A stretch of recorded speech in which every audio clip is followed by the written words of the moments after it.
One of the aspects of my job that is not as glamorous is doing cool sculptured stuff is what I call board mapping.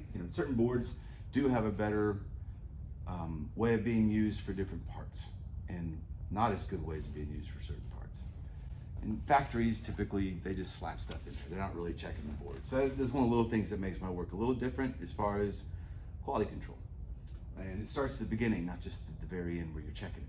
And it's not like the fun, cool stuff, but it's really important. Yeah.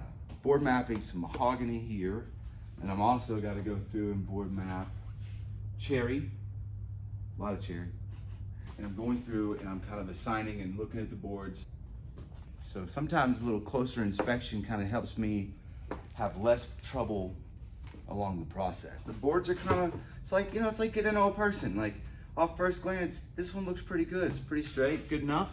But the truth of the matter is, when I flush on both sides, it doesn't. It's warped.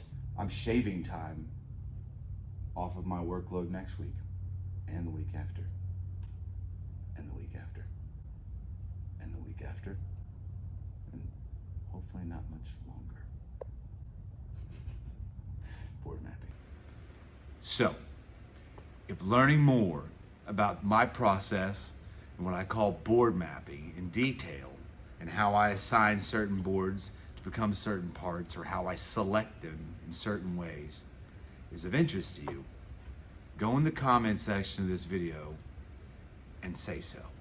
If 10 people go into comments and request a more in-depth, detailed video on board mapping, I'll do it.